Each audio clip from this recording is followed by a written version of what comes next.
What's going on, family?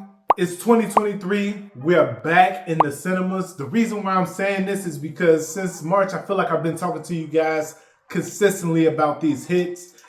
They're like blockbusters out here. Like, you had Mario, you had John Wick, you had Creed 3. And we're here in June and we still have films coming. Not to mention Spider-Verse, of course, Across the Spider-Verse. But this kind of takes me back to 2018 when you had these films that just consistently were hitting box office. Like, you had Black Panther in February.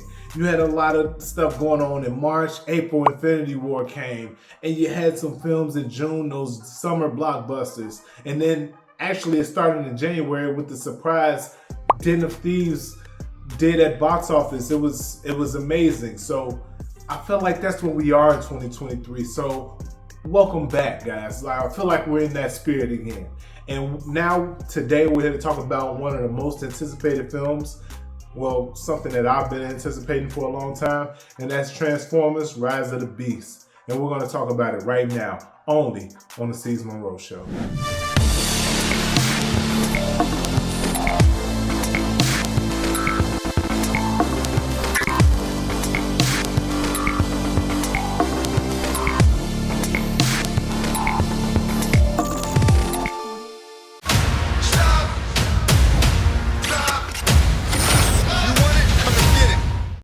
So Transformers: Rise of the Beast is directed by Stephen Caple Jr., who is the director of Creed 2. I was kind of worried when I heard about this because honestly, I'm a big Michael Bay fan. Although Transformers 4 and 5 were really terrible, the action was there. And with this film, I felt like it needed to come back harder than ever. And I feel like that's what they did with this. The script wasn't A1, but it was an okay script. The storyline, again, kind of lacked in filling a lot, but it was there. It was a decent movie. I took my family to see it. They enjoyed it. It's one of those films. Just don't go in there overthinking things and you'll have a decent time.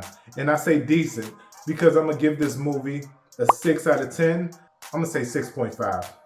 6.5 out of 10. I feel like it's very watchable. You would enjoy it. You should go see it.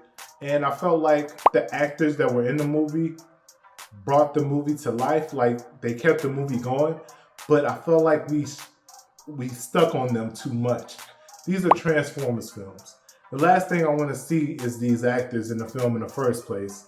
And I feel like people are not understanding that. Yes, we're good for a storyline, but at the end of the day, if I'm going to go see Spider-Man, I'm seeing Spider-Man 96% of the time in the movie.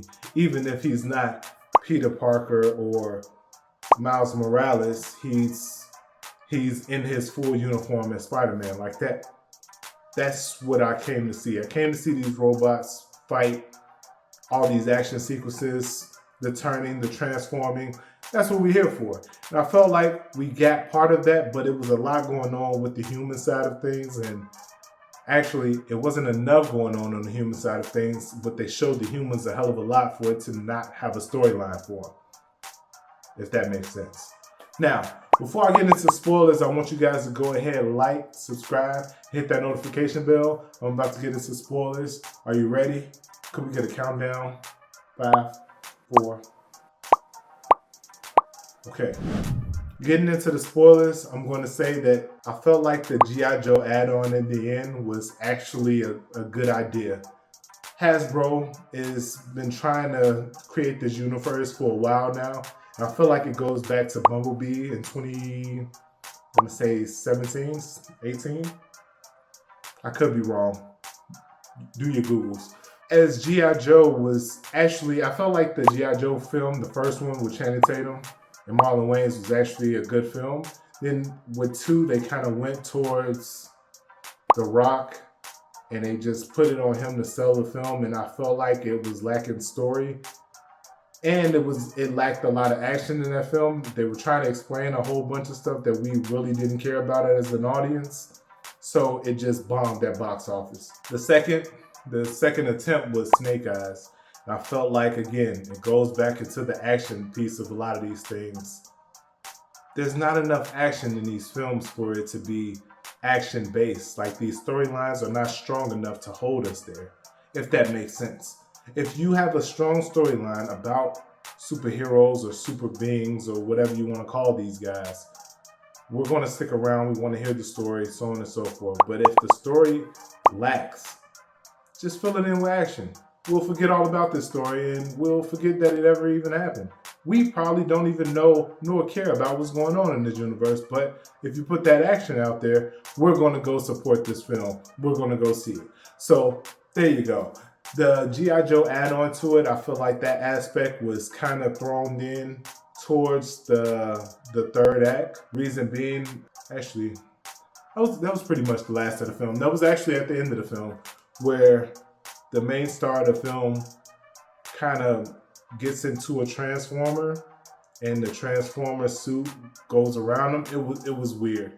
I felt like that was corny, but it kind of reminded me of the suits they used in Transformers in G.I. Joe 1. So there you go. Other than that, I felt like the film lacked feeling a lot of times. They wanted us to feel sorry for the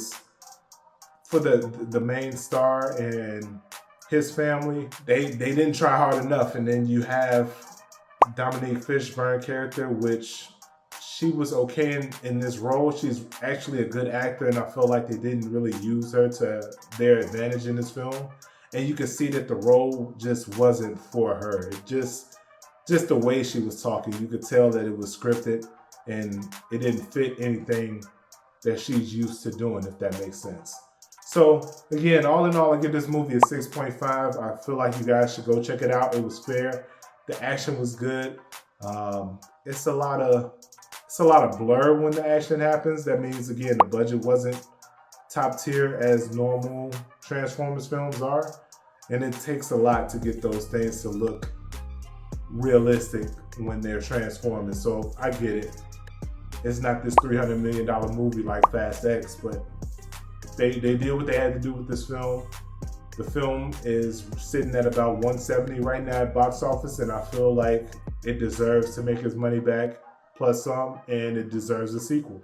So you guys should definitely go check it out. Let me know what you think in the comments. Don't forget to like, subscribe, and hit that notification bell. I'll see y'all next time.